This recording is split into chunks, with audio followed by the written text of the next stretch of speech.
할렐루야. 새해를 맞아서 재직 헌신 예배하는 우리 장전중학교의 모든 재직들, 그리고 오늘 찬양인 할렐루야 찬양대 반주하시는 분, 방송실에 계신 분, 예배를 돕는 모든 분들, 또 우리 장전중학교의 모든 가족들, 새해 좋은 일 많으시고 큰 은총 누리시길 주님의 이름으로 축복합니다. 아멘 하신 분 복을 많이 받으시고, 안 하신 분은 어쩌겠습니까? 교회인데 복을 받으시기 바랍니다. 오늘 중학교 아마 기말 시험을 치른 모양입니다. 선생님이 시험 과목 왔다 갔다 하는데 한 학생이 공부를 많이 안 해왔는지 연필 굴리기를 하고 있었습니다. 저도 어릴 때 몇 번 해봤습니다. 연필 굴려서 1번 적고 2번. 그건 보고 쓰는 건 나쁜 짓은 아니니까 뭐라고 말하겠습니까? 왔다 갔다 하다 보니까 이제 가로놓기 주관식인데 한참 못 적더니 또 화이트로 지웠습니다. 또 갔다가 한 바퀴 오니까 화이트 위에 또 뭐라고 적고 있었습니다. 그러거나 말거나 시험 다 끝나서 가지고 교무실에 왔습니다. 교무실에서 이제 채점을 한데 마침 그 학생께 나왔습니다. 그 학생께 보니까 화이트 위에 뭐라고 적혀 있느냐 하면 이렇게 적혀 있습니다. 동전으로 긁어보세요. 그래가지고 오라 이 녀석 봐라. 어이, 재밌기도 하고 호기심도 생기고 얼른 정돈을 꺼내가지고 이 답을 잘 적었나 이렇게 해봤죠. 떡떡떡 긁더니 선생님이 갑자기 얼굴이 막 굳어지더니 너무 자식이 하면서 교실로 달려갔습니다. 그래서 선생님들이 도대체 뭐라고 답을 적었나 봤더니 꽝 다음 기회에 이렇게 시켰어요. 시험 칠 때만 꽝 있는 게 아니고 험한 세상 살다 보면 저와 여러분 꽝을 만날 때가 참 많습니다. 청년들 취업시험, 또 뭐 여러 가지 소개팅, 꽝, 또 사업하는 성도 여러분 아침 일찍부터 밤늦게까지 때로는 점심을 굶어가며 장사하고 가게 하는데 팔이 날리고 오늘 하루 꽝, 성진 꽝. 우리가 살다 보면 이런 인생의 꽝을 만날 때 쓸쓸하기도 하고 외롭기도 하고 허무하기도 하고 마음이 아프기도 하고 때로는 눈물이 나기도 하고 절망스럽기도 하죠. 그런데 사랑하는 성도 여러분, 예수 믿는 우리 크리스찬으로서 인생의 꽝 중의 꽝은 무엇인지 아시겠습니까? 저는 예배의 꽝이라고 생각합니다. 예배 1시간 드렸는데 꽝이에요. 아무 게 없어요. 예배 10년, 20년, 30년 설교 말씀 들었고 꽝이에요. 저 부암제일교회에서 23년 3,500번 설교한 것 같아요. 그래도 꽝인 성도들을 몇몇 봤습니다. 성도는 은혜로 사는 겁니다. 절대적으로 그런 것 같아요. 성도는 은혜를 받아야 행복합니다. 은혜를 받아야 그 은혜로 학교 생활 잘하고 직장 생활 잘하고 가정 생활 잘하고 은혜를 받아야 성도는 행복해요. 정말 우리가 성도라면. 성도는 돈으로 사는 거 아닙니다. 성도는 유행 따라 사는 거 아닙니다. 은혜를 받아야 행복해요. 그 은혜는 예배잖아요. 예배에서 우리가 영적 은혜를 안 받고. 근데 예배가 꽝인데 은혜가 없어요. 은혜를 못 받으면 어떻게 되는지 아세요? 까칠해집니다. 성도가요, 예수 안 믿는 사람은 모르겠어요. 예수 믿는 성도는 은혜 못 받으면 까칠해집니다. 말씨가 까칠해지고 눈총이 까칠해지고 행동이 까칠해지고 성격이 까칠해지고 어디 가나 까칠한. 그래서 성도는 은혜를 받아요. 왜 우리가 예배 시간 왜 꽝이에요? 같은 장소, 같은 시간, 같은 본문, 같은 설교자, 같은 설교를 들었는데 어떤 사람은 할렐루야를 외치고 예배가 너무 감동스러워서 쉽게 예배 마친 뒤에도 자리를 뜨지 못하고 어떤 사람은 할렐루야 해방되었네 하고 뛰쳐나가고. 왜 은혜가 안 돼요? 은혜를 못 받는 가장 큰 이유 중에 하나가 뭔지 아시겠습니까? 여러 가지가 있겠지만은 성경이 명확하게 지시하고 있습니다. 그것은 교만입니다. 하나님은 겸손한 자에게 은혜를 주시고 교만한 자는 물리치신다고 그랬잖아요. 명확하게 성경이 말했잖아요. 교만한 자는 물리치시고 겸손한 자는 은혜 주신다.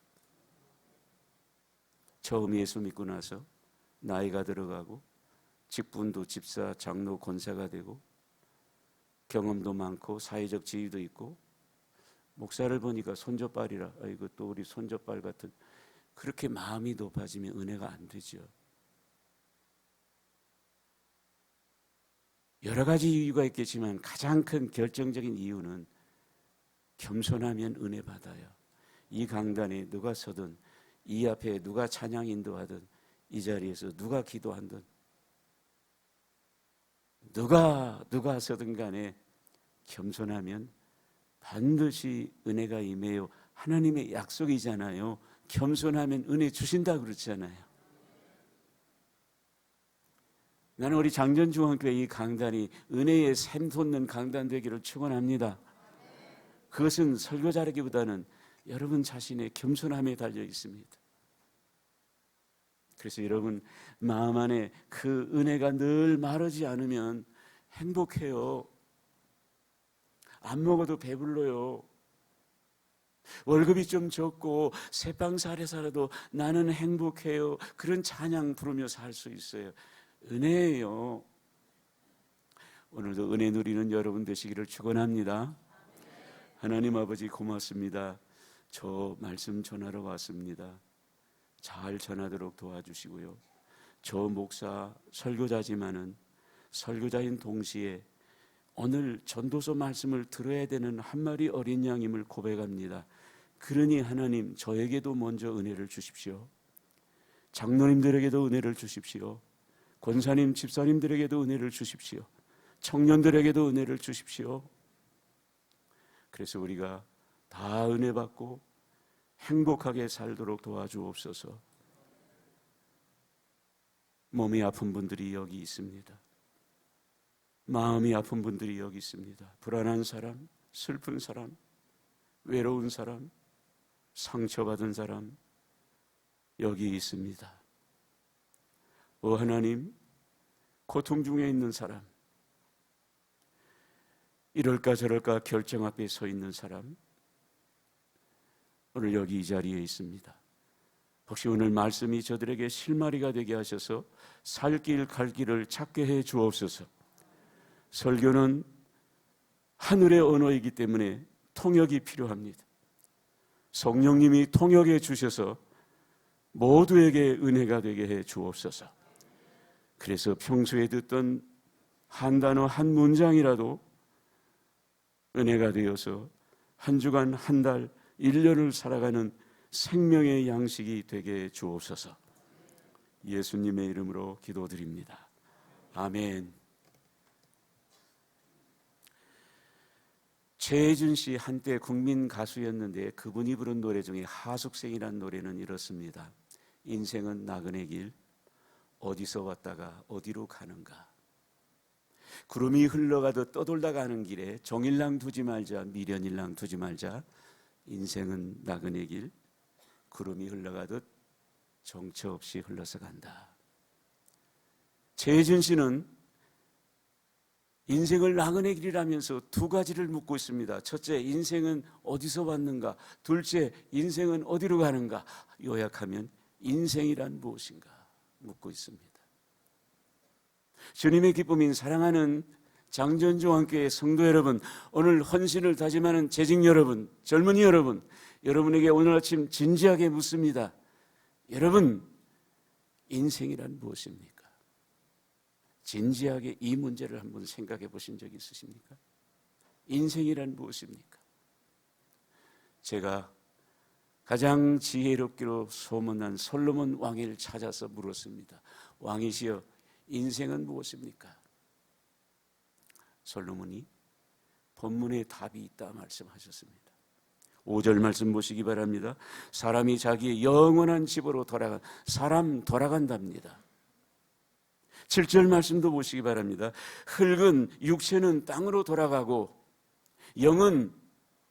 우리 영혼은 하나님께로 돌아가고 돌아간다 영이든 육체든 인간은 돌아간다 세 번이나 반복했습니다. 솔로몬에 의하면 인생은 돌아가야 할 존재, 다른 말로 하면 시한부 인생입니다. 사랑하는 성도 여러분, 젊은이 여러분, 요양병원에 있는 분들, 중환자실에 있는 분들만이 돌아가야 하는 것이 아닙니다. 성경에 의하면 모든 인생은 다 돌아가야 할 인생입니다. 시한부 인생입니다. 현실적으로 생각해 보십시오. 장전중앙교회 50년 역사 가운데 함께 예배했던, 함께 유리창 닦고 함께 밥을 지었던 사랑하는 성도들이 어디 있습니까? 많은 분들은 돌아가셨습니다. 앞으로 우리가 20년, 30년, 50년이 지난다면 이 자리에 앉아서 함께 예배할 사람이 몇이나 남을까요? 저를 포함해서. 다 돌아가야 합니다. 잊지 않아야 됩니다. 우리 돌아가야 할 존재, 시한부 인생입니다. 우리가 돌아가야 할 인생, 시한부 인생이라면 제가 솔로몬 임금에게 두 번째 물었습니다. 우리가 돌아가야 할 인생이라면 적어도 우리가 크리스찬으로서 남은 인생살이는 어떻게 사는 것이 가장 보람찬 인생일까요? 솔로몬이 9절 말씀해 보니까 한참 생각하고 연구했다 그러고 10절에 보면 내가 정직하게 너에게 답을 주겠다 이렇게 말합니다. 그러면서 두 가지를 전해 주었습니다. 머리가 아닌 가슴에 담아가는 여러분 되시기를 축원합니다. 첫째는 이겁니다. 돌아가기 전에 잘 믿자. 한번 따라합시다. 돌아가기 전에 잘 믿자. 저 뒤에 두 사람이 안 따라서 해서 다시 하겠습니다. 돌아가기 전에 잘 믿자. 강조점은 잘입니다. 잘 믿자. 여러분 오늘 본문 8절 말씀 보시기 바랍니다. 전도자가 이르되 헛되고 헛되도다. 모든 것이 헛되도다. 이게 전도서 주제입니다. 헛되고 헛되다. 해 아래 모든 것은 바람 잡으려는 거 헛되고 헛되다. 솔로몬의 인생관이 도피주의자, 염세주의자입니까? 허무주의자입니까? 그렇지 않습니다. 예수 믿는 사람은 허무주의자 아닙니다. 그럼 대체 이게 무슨 말입니까? 솔로몬은 역설적인 진리를 강하게 전하는 거예요. 하나님 없이 사는 인생은 헛되다는 것입니다. 하나님 없이 사는 인생이야말로 가장 허무한 인생이라는 것입니다. 같은 차원에서 12절 말씀도 보십시오. 12절 말씀 같이 읽어봅시다. 내 아들아, 많은 책들을 짓는 것은 끝이 없고 많이 공부하는 것은 몸을 피곤하게 하느니라. 학생들이 제일 좋아하는 말씀입니다. 엄마 아빠 이거 봐봐, 이거 공부 많이 하지 말라는데 왜 자꾸 엄마는 공부 그래? 엄마가 할 말이 없네? 이단입니다. 성경을 그렇게 한 줄로 떼서 해석하면 이단이 되죠. 성경은 전체 통으로 해석하고 신학적, 문학적, 역사적 다 종합해서 해석. 학생 공부 열심히 해야 됩니다. 왜냐하면 학생 공부 직업입니다. 크리스찬은 자기 직업에 성실해야 됩니다. 그것이 기독교의 기본 생활 직업관입니다. 학생은 공부가 직업이기 때문에 자기 직업인 공부 열심히 해요. 그럼 도대체 이게 무슨 말입니까? 하나님 없이 공부 많이 하는 거, 그거 헛되다는 것입니다. 하나님 없이 공부 많이 하고 여러분 세상에서 제일 가는 그런 사람 돼보십시오. 가장 나쁜 사기꾼이 됩니다. 역설적인 진리입니다. 하나님 없이 공부 많이 해봐야 헛것이라는 것입니다. 같은 차원에서 오늘 본문 결론 13절 말씀 보십시오. 일의 결국을 다 들었으니, 전도서 전체의 이야기, 인생 이야기 다 들었으니 결론이 무엇입니까? 하나님 경외하고 명령 지켜라. 이 결론입니다. 이것이 모든 사람의 본분, 남자나 여자나 배웠으나 못 배웠으나, 여러분이 새방살이 사나, 여러분이 50평 좋은 아파트에 사나, 여러분이 시골 출신이나 도시 출신이나, 여러분이 나이가 많으나 적으나 모든 인간의 결론, 모든 인간의 본본이 무엇입니까? 하나님 잘 믿는 겁니다. 그게 솔로몬의 결론입니다. 우리 인생 돌아간다. 영도 육도 다 돌아가. 그러니까 돌아가기 전에 하나님 제일이니까 하나님 잘 믿고 돌아가라. 그것이 솔로몬의 강조점인 것입니다. 책도 있고 영화도 나온 낮은 대로 임하소서라는 이청준 소설이 있잖아요. 싫어합니다. 시각장애인 안유한 목사님의 일대기입니다. 안유한 목사님 목사의 아들로 태어났습니다. 자기 아버지 목사가 개척교회, 가난한 교회 너무 떠도니까 배고프고 가난이 싫었습니다. 그래서 하나님 싫어했습니다. 하나님 안 믿었습니다. 청소년 때 반항하고 나 하나님 없이도 잘 살다고 했어요. 실제로 하나님 없이 좋은 대학 나오고 교훈 잘하고 잘 살았습니다.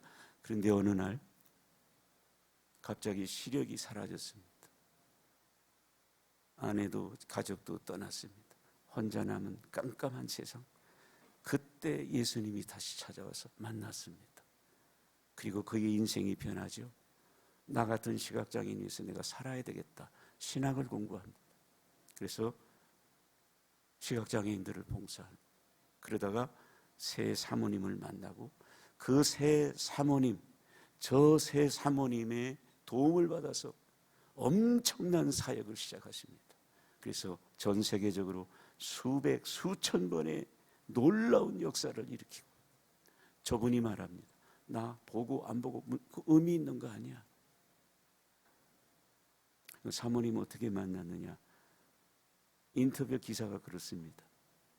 자기가 전도사 시절에 시각장애인 봉사할 때 자원봉사다 여청년이 하나 왔습니다.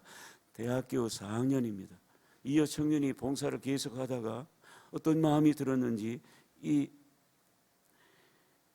안요한 전도사에게 프로포즈했습니다. 안요한 전도사 깜짝 놀랐습니다. 나는 앞도 못 보고 나는 결혼도 한 번 했고 나는 너보다 나이도 많고 어떻게 네가 나하고 결혼 안 된다. 그래도 이 여청년이 계속해서 프로포즈했습니다. 집에 가서 허락까지 받았습니다.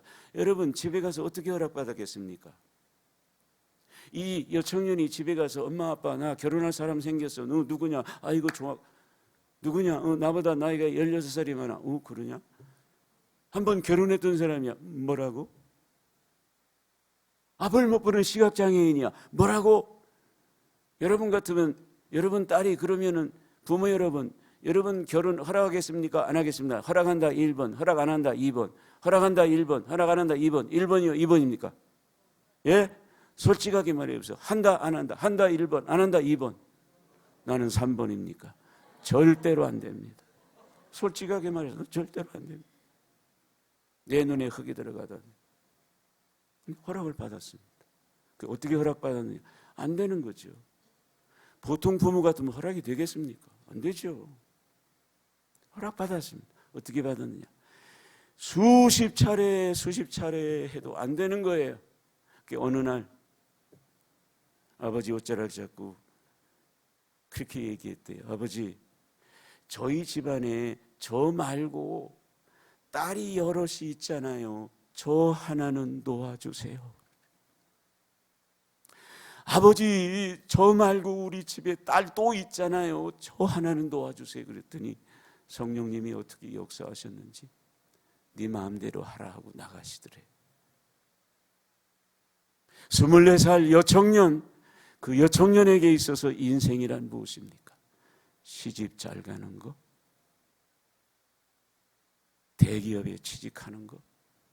아니잖아요. 돌아가야 할 인생 잘 믿다 가겠다.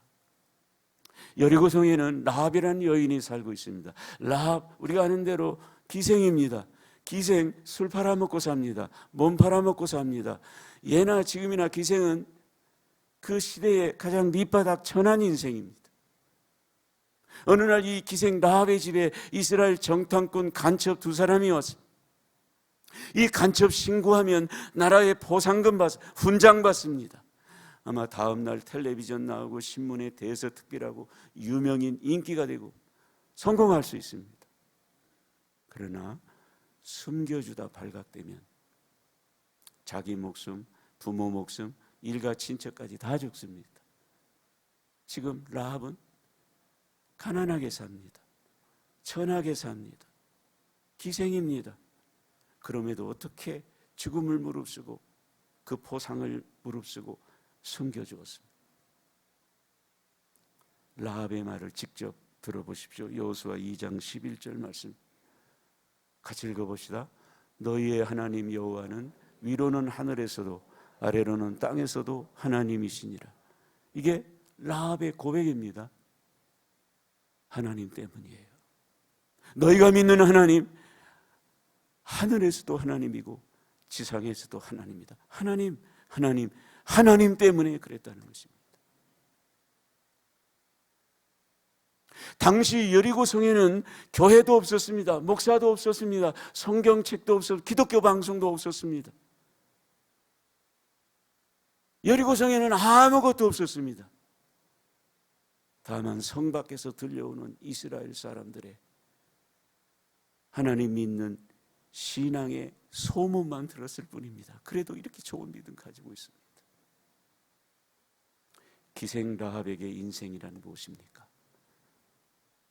부자 되는 것, 출세하는 것, 성공하는 것, 인기 얻는 것? 아니지 않습니까? 오늘 헌신을 다짐하는 장전중학교 재직 여러분, 여러분에게 진지하게 묻습니다. 여러분에게 인생이란 무엇입니까? 직장생활하는 성도 여러분, 여러분에게 인생이란 무엇입니까? 청년 여러분, 여러분에게 인생이란 무엇입니까? 가정주부 여러분, 여러분에게 인생이란 무엇입니까?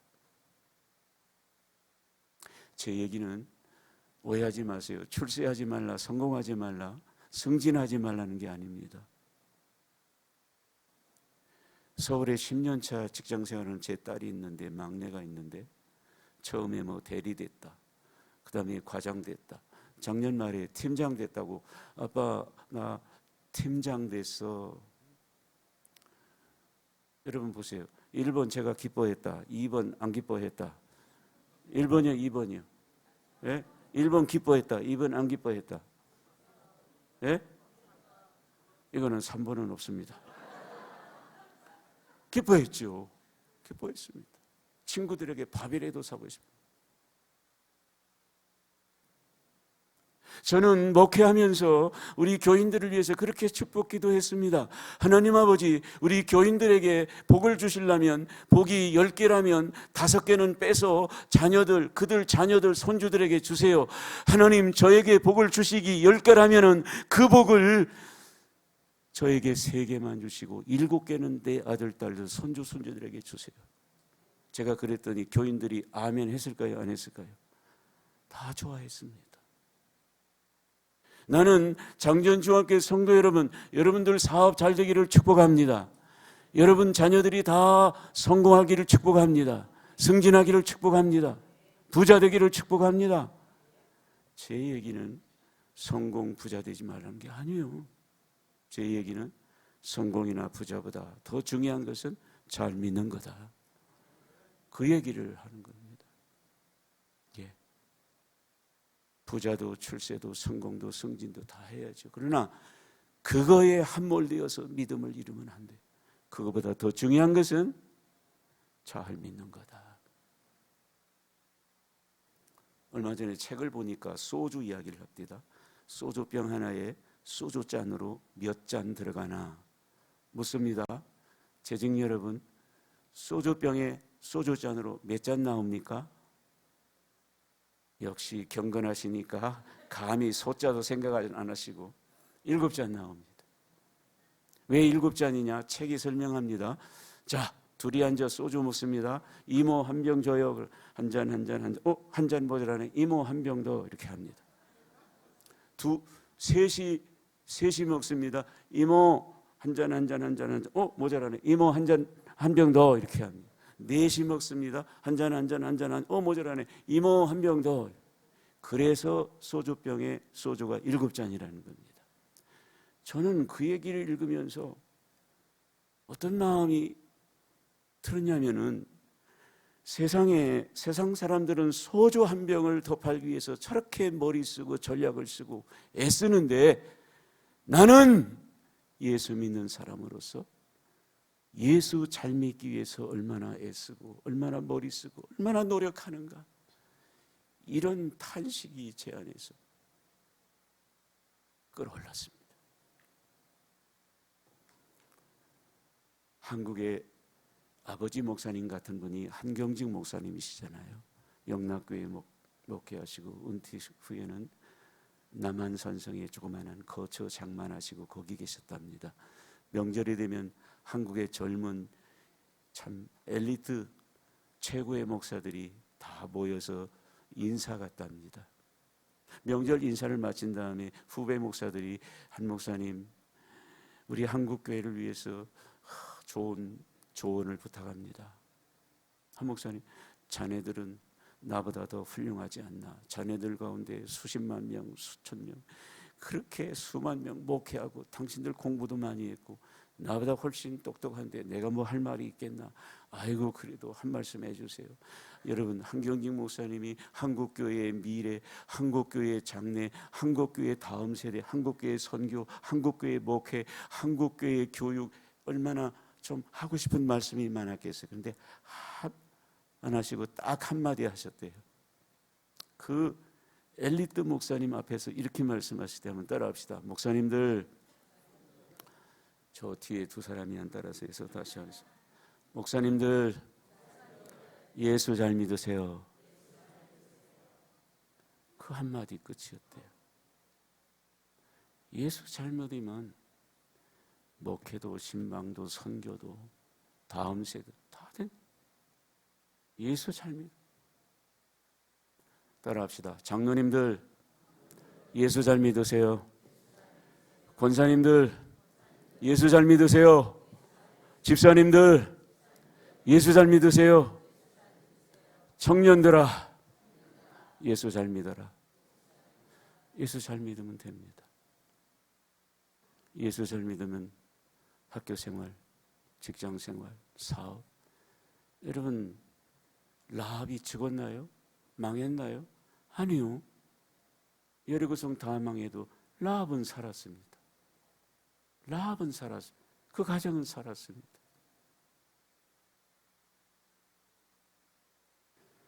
히브리서 11장 13절 말씀입니다.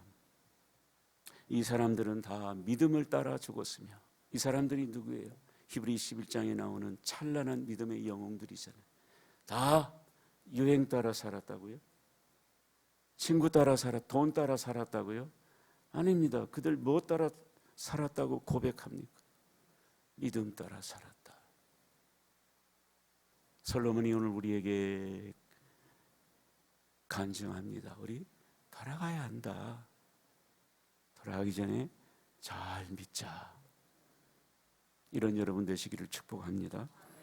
두 번째로 돌아가기 전에 잘 쓰자. 한번 따라합시다. 돌아가기 전에 잘 쓰자.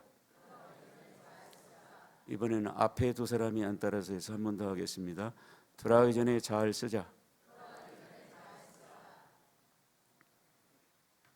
여러분 1절 2절 보면 청년의 때 하나님 기억하라. 청년이라는 것은 전성기 힘이 가장 있을 때, 힘이 있을 때 하나님 기억하라 하면서 또 반대로 뭐라고 그러냐면 어둡기 전에 뭐하기 전에 그냥 힘이 빠지기 전에 청년의 때에 기억하라.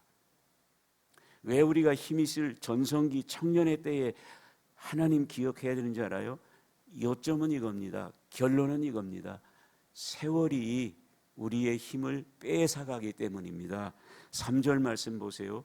집을 지키는 자들이 떤다는 것은 우리 육체를 비유하고 있는 건데 세월이 지나면 손발이 떨립니다. 연세든 노인들 보세요. 손발이 떨리기 시작하잖아요. 손발의 힘이 세월이 뺏어갔다는 겁니다. 힘 있는 자들이 구부러진다. 허리가 구부러지잖아요. 세월이 뺏어간 거예요. 맷돌질하는 자들이 적는다. 이가 빠지기 시작하잖아요. 창돌로 내다보는 자가 어두워진다. 시력이 약해지잖아요. 어두워서 안 보이잖아요. 세월이 가져갑니다.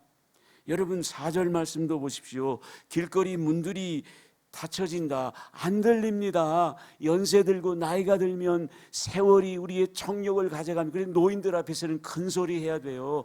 맷들 소리가 더 적어진 것은 이가 다 빠진 거예요. 새 소리로 말미암아 일어난다. 잠이 없어집니다. 노인들은 단잠이라는 게 없습니다. 새벽에 깨서 그냥 새벽까지 갑니다. 음악하는 여자들이 세워진다. 여러분, 성대, 목청도 갑니다. 아무리 큰 소리 찬송을 부르고 아무리 높은 도올에 부르고 싶어도 안 나오는 거예요. 왜? 세월이 우리의 목청의 힘을 뺏어간 거예요. 그러니까 힘있게 찬송하고 힘있게 목소리를 쓸 때 그때 쓰라는 겁니다. 5절 말씀입니다. 높은 것을 두려워 길에 놀라고 나이 들면 겁이 많아져요. 그래서 조심. 살구나무가 꽃이 핍니다. 머리가 다 휘어지잖아요. 제가 보니까 여기 4사람 빼고는 다 염색하셨어요. 별 수 없어요. 머리가 휘어지잖아요. 세월이 가져가잖아요. 메뚜기도 짐이 된다. 뭐 들고 다니는 게 짐이에요. 성경책 들고 오는 것도 짐이고, 여러분 예배당 계단 하나 오는 것도 젊은 사람들은 전혀 못 느꼈지만 제 나이 돼 보세요. 한 걸음 한 걸음 그게 얼마나 힘든지.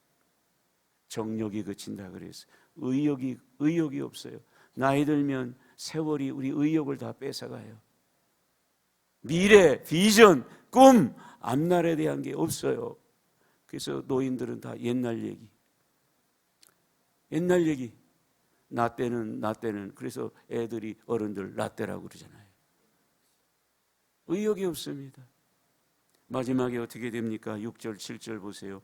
은줄이 풀리고 금그릇이 깨지고 풀리고 깨지고 죽는다는 거 아니에요? 그러니까 돌아가기 전에 힘이 있을 때 기억하라. 힘을 잘 쓰고 가라. 솔로몬이 뭔 얘기하는지 이해하십니까? 우리 돌아가야 된다.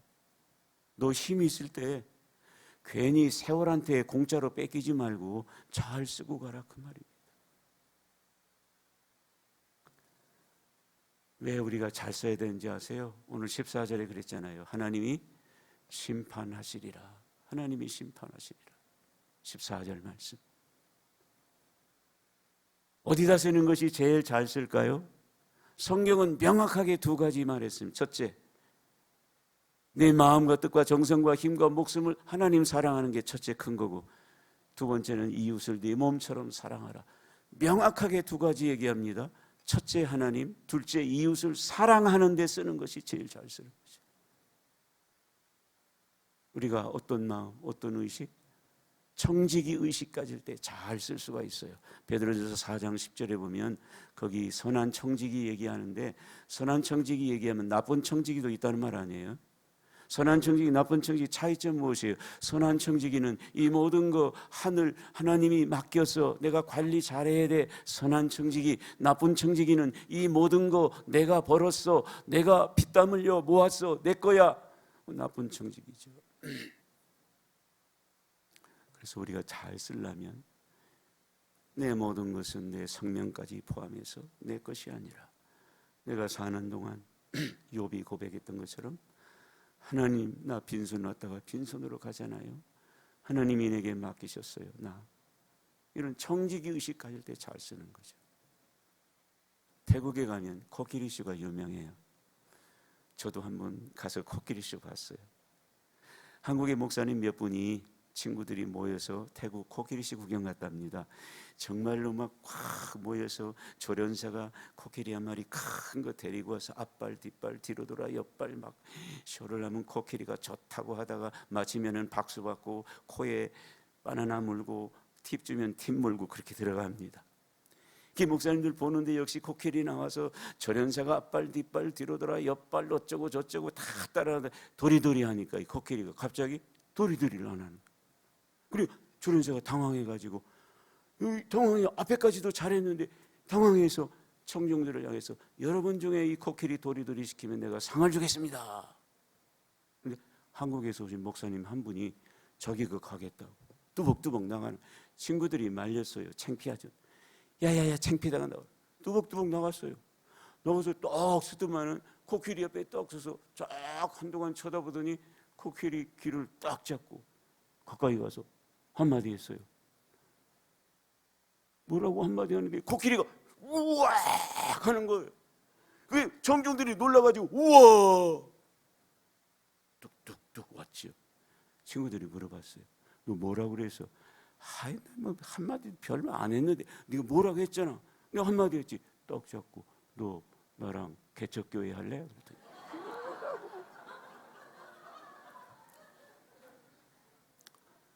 교우 여러분, 세상 유머는 그 시대의 시대 정신이 담겨 있어요. 교회 유머는 그 시대 교인들의 영성이 담겨 있어요. 너 나랑 개척교회 할래? 제겐 이렇게 들렸습니다. 너 나랑 식당 맡을래? 너 나랑 전도 갈래? 너 나랑 구역장 좀 할래? 너 나랑 찬양대 좀 할래? 너 나랑 교사 좀 할래? 너 나랑 문상 좀 갈래? 오늘날 교회는 도리도리 교인들만 남았다는 얘기예요. 목사님이 뭐 좀 하자 그러면 우리 시대에 현대 교회가 도리도리 교인들만 남았다는 것을 지적하는 유머. 그냥 우리가 웃고 지나가면 되겠습니까? 우리 돌아가야 할 인생인데 어디다 쓰고 가실랍니까? 어렵게 개척하는 목사님 한 분 계셨는데 교회가 부흥하고 하니까 조금 빚도 내고 성도들이 또 이렇게 집이나 다른 거 이렇게 좀 잡히고 해서 좀 큰 건물, 그래도 교회가 잘 되고 너무너무 좋았어요. 근데 문제는 IMF가 터져가지고 이자가 막 4배까지 막 올라가고 그러잖아요. 아우 괜찮았는데 이자를 4배 주다 보니까 이게 재정이 어려워지고, 재정이 어렵다 보니까 은행에서 독촉이 오고 막 교회가 잘못하면 무너진다, 이거 큰일 난다, 이런 분위기가 형성되니까 와, 집사님들이 목사님에게 찾아오고 전화오고 목사님 제가 잡힌 그 사무실 그거 먼저 풀어주세요. 아이고 목사님 그 집 그거 내 거 먼저 풀어주세요. 그중에 특별히 어느 대기업의 간부 집사님이 집도 2채나 계시고 그런 분인데 이 집사님이 1,000만 원을 융통해서 교회에 갖다 줘봤나요? 그러니까 교회가 어려워 이거 뜯길까 봐서 그 집사님이 유독히 목사님 따라다니면서 내 돈 1,000만 원, 내 돈 1,000만 원 먼저 갚아달라고, 심지어는 은행까지 따라와서 내 거 먼저 갚아달라고 그러더래. 그 목사님이 있는 돈 없는 돈 또 사정 1,000원 먼저 갚아주고 그 다음에 또 아웅다웅하는 사람들 먼저 치고받고 막 정말로 어떻게 해서 다 정리하고. 교회가 부흥하고 좋을 때는 앞에 기둥 같았던 집사들이 교회가 어렵다니까 다 떠나고 없더래요. 그래서 교회는 어만 남았어. 어린이하고 어려운 사람만 남았어. 목사님이 예배를 인도하는데 어느 주일부터인가 앞에 주일학교 학생 한 5학년짜리인가 뭐 아이가 하나 앉았는데 찬송 시간만 되면 어느 시간부터인가 목이 터져라고 고래고래 고함을 치더래.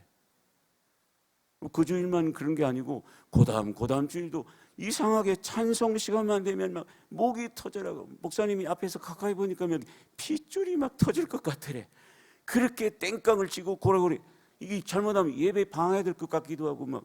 그래서 어느 날 안 되겠다 싶어서 목사님이 불렀다는 거예요. 얘야 예배 마치고 한쪽에 불러가지고 너 요즘 왜 찬송 시간만 되면 그렇게 목이 터져라고 고래고래 고함을 치냐?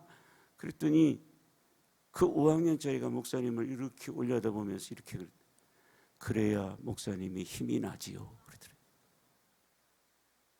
5학년짜리도 교회 분위기를 압니다. 5학년짜리도 목사님이 이 상황에서 어떤 마음일까라. 목사님이 그 말을 듣는 순간에 그 아이를 부둥켜 안고 어쩔 줄 통곡했다는 거 아니에요. 그래야 목사님이 힘이 나죠. 그 마음이 어리지만 얼마나 곱고 그 마음이 얼마나 예뻐요. 헌신을 다짐하는 재직 여러분, 우리가 잘 써야 될 것 1번 중에 1번이 있어요. 따라합시다. 마음이에요. 제가 처음에 들어가기 전에 잘 쓰자 하니까 한 5분은 그런 생각 하시더라고. 또 목사님 또 헌금 많이 하고 돈 잘 쓰라고. 너무 그렇게 영특하지 않았으면 좋겠어요. 그렇지 않았으면 좋겠어요. 돈 잘 쓰는 거 큰 저 10번째 12번째요. 우리가 정말 잘 써야 될 거 1번 중에 1번은 마음이에요. 마음 잘 쓰는 여러분 되시기를 바랍니다. 가정에서 마음 잘 쓰세요. 교회에서 마음 좀 잘 쓰세요. 장로님, 집사님, 권사님, 교회에서 마음 좀 잘 쓰세요. 직장인 성도 여러분, 직장에서 마음 좀 잘 쓰세요. 정말 우리가 잘 써야 할 1번의 1번은 마음이에요. 어느 교회 주일학교 예배 마치고 교사가 헌금 관리하는 분이 헌금 정리하다 보니까 한 학생이 감사헌금 봉투를 냈더래요. 그런데 그 감사헌금 봉투에 뭐 1학년짜리인지 모르지만 연필로 삐뚤삐뚤 감사 내용을 적었더래요. 이렇게 적혀 있었습니다. 하나님, 용돈을 조금 넣었어요. 천사들이랑 맛있는 거 사 먹으세요. 여러분에게 묻습니다. 이 아이는 봉투에 돈을 넣었나요? 사랑하는 마음을 넣었나요? 여러분은 오늘 봉투에 돈을 넣었나요? 마음을 넣었나요? 여러분은 10년, 20년 지금까지 봉투에 돈을 넣었나요? 마음을 넣으셨나요?